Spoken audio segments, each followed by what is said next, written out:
been thinking. There's supposed to be nothing more important than the existence of God, right? But we're supposed to take it on faith that one exists. That's ridiculous. A truly honed mind must question everything. Thus, faith is the enemy of thought. It asks that you blindly follow dogmatic traditions for no reason other than that's the way it's always been done. It's poison to rationality. Belief and faith are two separate entities. One's beliefs are something inborn within them, not something that can be taught by a church. Why do we then punish those with beliefs that are not conforming to the Holy Church? I'm just saying that I have my beliefs, and that they do not conform to the ideals that have been espoused to me throughout my life, and I do not believe I will be punished for them, because they are a part of who I am. Oh, Headmaster, I see you're watching. You'd like to see me in your office?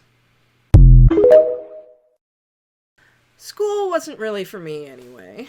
Such a mind as mine is wasted within the confines of an institution. I need to be free of such rigid constructs. Must I care about Aristotle? What if I do not mind about Aristotle? Not only was I expelled from my last video, but Hogg was removed as well. He was thought a co-conspirator and refused to deny it. Good man, that Hogg. Father is displeased by my intellectual indiscretion, but is not rebelling against one's father the actions of a man, striking out a path on your own, forging ahead with nothing but what is here and what is here. Opium Eater 51. I'm not that worried. How important can money really be? I have had what is to most of the world a momentous life milestone. Were I not so contemptuous of the banal institution of marriage, I may myself think this is such an important event. My acquaintance with Miss Westbrook has been such that her attachment to me is one of violent devotion. As the brutish nature of her father has been relayed to me, as well as her infatuation with suicide, I myself have known the seductive lure of the Grim Reaper's beckoning finger. As her return to school served as the woe most distressing to her, I thought the most expedient solution would be to make her my bride. Hogg has encouraged this event, wanting that I should rescue a distressed damsel. It is flattering notion that my affection should keep the young lady on this side of the veil.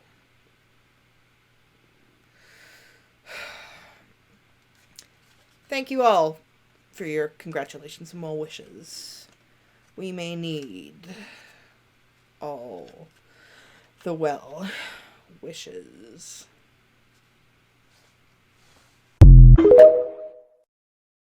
My loving wife has called me an inattentive wretch. What does this woman desire from me? There is too much to write, to read, to experience, to exist as nothing but her husband. Sometimes I think that her only true paramour is the spectre of death, that veiled figure she courts with words far more affectionate than she can spare for me. Worse yet, another rival for my wife's affections is far more corporeal and bears the face of a friend. Hogg, who encouraged my marriage, has now attempted to seduce my wife. I never imagined when we spoke of free love at Oxford that she would attempt to woo my wife. Who does such a thing? Lake District 1770 wants to know if we're still friends. Of course, sir, he's my dear friend, and I'm sure this is the only time this will happen. Why am I only discovering now that William Godwin is still alive? Political justice was as close to a Bible as I possessed during my schooling, which, of course, was the reason for my expulsion. I firmly believe Godwin is still planning the welfare of humankind. As I, too, strive for philanthropy and truth, I believe this can only be increased through a friendship with him. And there's Godwin's lamentedly late wife, Mary Wollstonecraft. I just finished perusing my copy of A Vindication of the Rights of Woman. Few have had the courage to speak such tough love to the so-called fairer sex, fearing they might faint at the notion of subservience to men being a nurtured trait rather than a natural one. I find myself intrigued by the notion of a woman honed through the lessons of Miss Wollstonecraft. There is a certain flattery to be gained from the subservience of a bride, but it grows tedious after initial blush. One wants someone they can converse with on their level. All are men, woman and all. In the most trifling dangers, they cling to their support, with parasitical tenacity, piteous demand succor. And their natural protector extends his arm or lifts up his voice to guard their lovely trembler. From what? Perhaps the frown of an old cow or the jump of a mouse? A rat would be a serious danger. In the name of reason and even common sense, what can save such beings from contempt, even though they be so soft and fair? Such words I wish to scream at my wife. How can she not grasp this concept? How can she worry herself with such trifles as dresses and the care of a child? She wishes to be my bride when I wish her to be a partner. Oh, were Wollstonecraft still alive to be able to speak sense to Harriet! That such tremendous minds, such as Wollstonecraft and Godwin, were only allowed such a short time together is the height of tragedy. What did you say, Mad, Bad, Dangerous? They had a daughter? I would like to dispel any doubt about the state of my marriage. Harriet and I are very, very happy. We even married again to confirm our undying loyalty to one another. We had a baby. We've been traveling the country together. It was not to avoid my creditors, but to experience the majesty of being wanderers. Chimney sweeper asks where Harriet is now. Well, we're taking separate sojourns to discover ourselves. For a man like me who has shunned the idea of marriage, I have few demands I make of my bride. I only wish for a woman who feels the same passions as I do, who is awake to politics and poetry and all that is righteous within the world. Yet I find myself with a woman who concerns herself with an infant and her presentation. This is not to say I do not adore my daughter, but what good is a wife if she is not a companion on my travels, a staunch supporter of my ideals? I strive to enrich society. Is that not a goal she wishes to join me in? And then there is this new child my wife will bear. I think these are the fruits of some other seed. Zephoia 666. How dare you ask about Mary Godwin? She is but an acquaintance. She is a lovely young lady with great mind and humor. I'm not sure Mr. Godwin cares for my intense friendship with his daughter, but he'll come around. I have spent an extraordinary evening with Miss Godwin. We walked in the moon-drenched night under the watchful eye of her mother's grave. She possesses such an extraordinary mind. The heat of my blood when I'm in her presence is astounding. When I am with Miss Godwin, Harriet seems farther away than ever, like a speck of dirt long dislodged from my boot. A faithless, facile speck. And Miss Godwin, Mary, is here. Mad, Bad, Dangerous? What a question to ask. You would believe I would do such a thing on her mother's grave? All I will say is that my company was delightful. Our activities, more so. Eros himself has taken a hold of me with this flight of romantic adventure. Godwin may not approve of my devotion to Mary, but my heart cannot be contained. Mary and I have fled along with her sister Jane. We can no longer deny the truth of our existence. One soul, split in twain betwixt two bodies. It is owed the world that we be as one. Lucy Gray, why must you bring up Harriet? The husband of Harriet Westbrook is dead, buried beside Mary Wollstonecraft. I was reborn on that grave. I believe in no God, but I will be disciple of Mary Godwin. No, no longer. She will be Mary Shelley. I may have spoken in haste. Harriet, dearest wife, to send creditors after me is a dagger to my heart. Withdrawing all of the money we had? Think of our children. Would you have their father in debtor's prison? You say I have abandoned you. Where would you get such a silly idea? All I've done is travel to Switzerland with 2 young ladies, one of whom I've declared my wife. You have misunderstood my intent. I thought you understood that my spirit could not be tamed. I was like a wild animal refusing to be domesticated. Ancient mariner, that is plainly untrue. I did, in fact, invite Harriet to join us. She has just refused my invitation for her own reasons. I am just doing what is right for me. Been a bit busy lately. My dad died. I suppose that's something. They wouldn't let me hear the reading of his will. Did get £1,000 a year. I'll be able to give Harriet some money, and then I'll have something for myself. Mary and I had a baby, which also died. She's been a bit down of late. Also, Claire, that's Jane, may be a bit in love with me. I don't think Mary likes that very much, and well, it's a thing. Had she and I traveled together? Yes, we had, but it's not... Mary should know how much I adore her. Do I believe in free love? Absolutely. But to have a romance with my wife's stepsister... Having 2 wives is complicated enough without making Claire a third. Mad, bad, dangerous? Are you serious about that invitation? That might actually be quite fun. Mary's pregnant again, but let me get back to you soon. Mary, Claire, and I have trekked to Geneva at the invitation of a longtime viewer and exceptional content creator in his own right, Mad, Bad, Dangerous, otherwise known as the incomparable Lord Byron. Hey.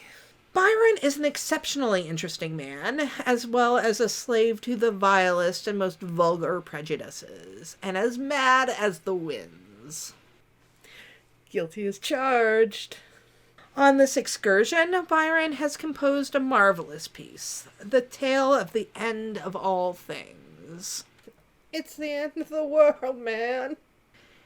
Indeed. The structure of the piece, I leave you to it. I'm gonna go have sex with Claire again. I thought you'd decided she was a little fiend you were tired of. But she's here. Are you suggesting I not have sex?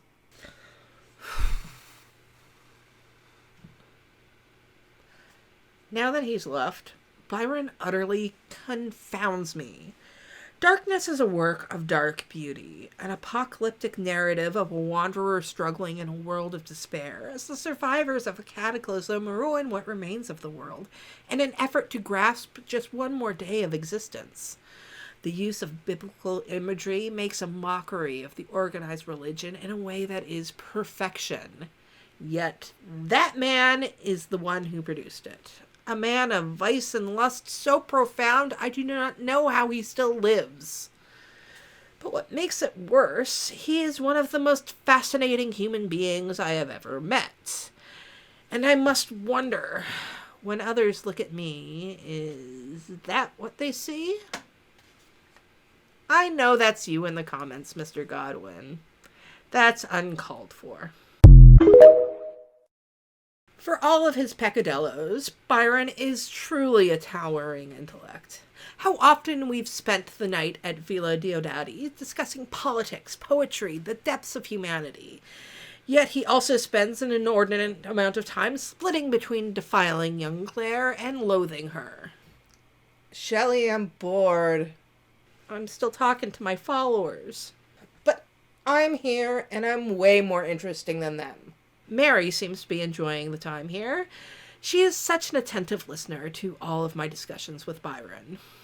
I do believe Dr. Polidori is trying to lure her into bed. Obviously he is. Can we please do something more entertaining? I already told you I have no interest in pederasty.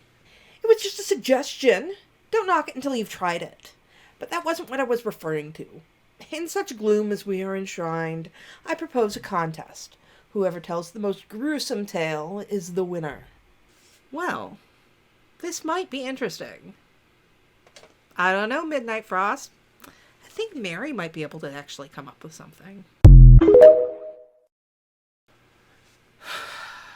Well, we've returned to England. Things are Well, Clare is pregnant. Byron has no intent to marry her. Just asked how he was expected to play the stoic with a woman. I wonder if my own beliefs have negatively influenced my sweet child. While I believe such ideals are laudable, they can be dangerous for so tender and, frankly, hysterical of a girl. Mr. Godwin, I see you in the comments. I wasn't the one who did it. I wouldn't have even met Byron were it not for Clare. The world has been such a dark place. My beloved Mary is grieved by the death of her sister Fanny.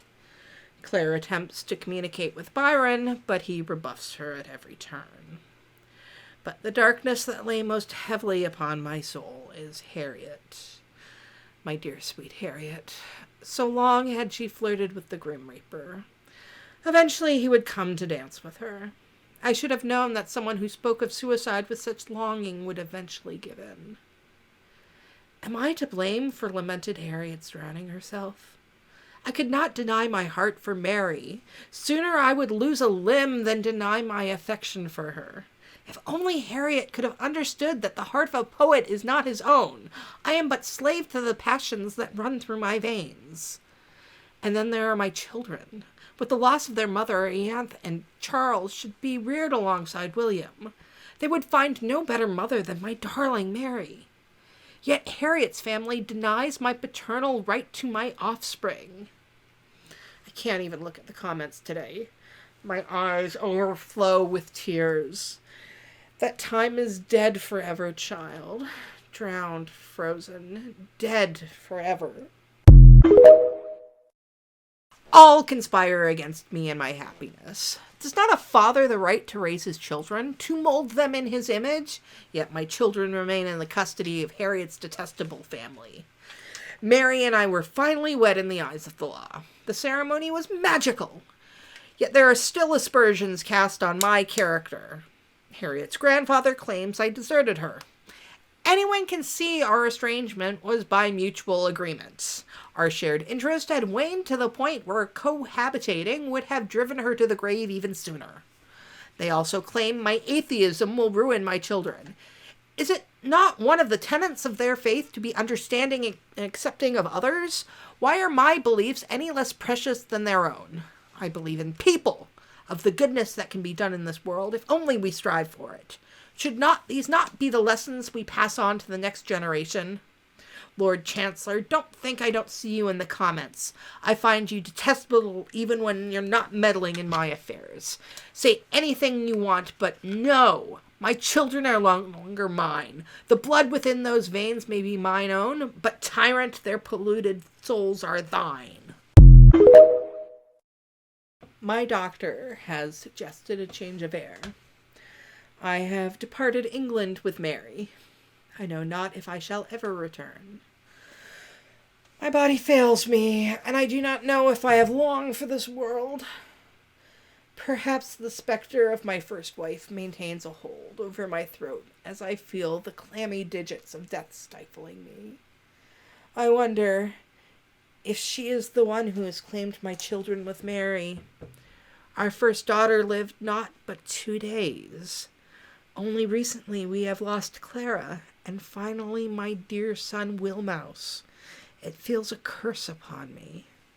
I feel the west wind blow. It blows cold over me. It stirs up the ghosts of the past, hearkens to the end of all things.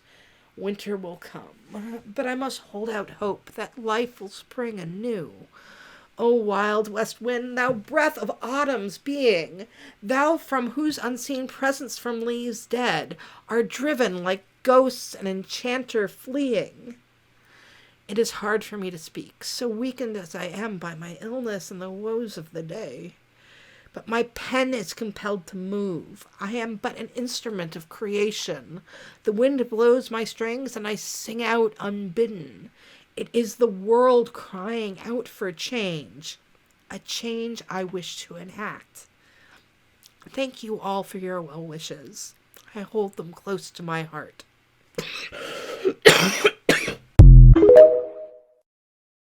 I wonder if I will live to see 30. More and more I see portents to my imminent demise. If I am to perish soon, I wish to impart my most important of treatises, a sum of the knowledge that I will leave behind for all. Poetry, in a general sense, may be defined as the expression of the imagination, and poetry is connate with the origin of man. Man is an instrument over which a series of external and internal impressions are driven, like the alternations of the ever-changing wind over an Aeolian lyre, which moved it by their motion to the ever-changing melody. I believe in this, that imagination is the lifeblood of one's spirit. It emboldens us. It lifts us up.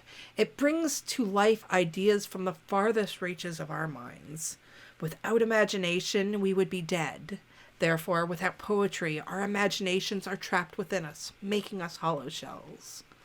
I was expelled from school for my speech about belief in faith. This is the belief that I hold, that we are not bound by the rules of religion, but truly moved through calliope. We are the vessels that such songs pour through. In the youth of the world, men dance and sing and imitate natural objects observed in these actions, as in all others, a certain rhythm or order.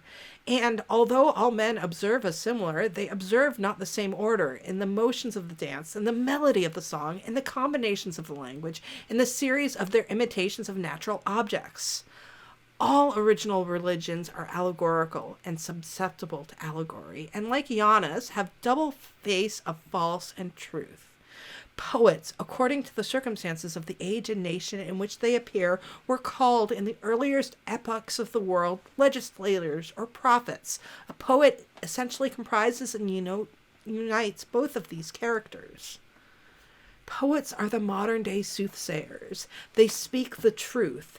Instead of imposing long, antiquated tradition, they open hearts and minds to new ways. Paths become open, spiderwebbing across the ground, and allowing the emboldened traveler to take their own course through life.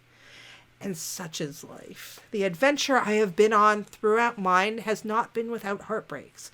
But it also possesses such joy, such wonder. I would not trade a moment of it, if it has brought me to this point. And who knows exactly where it will lead. Well, I suppose right now it will be leading me back to shore. I am on the Don Juan with Edward Williams. I have made modifications to the boat that will allow me to beat Lord Byron. But first, I will work on my new poem, The Triumph of Life. Although, those clouds ahead do look a bit troublesome. No worry.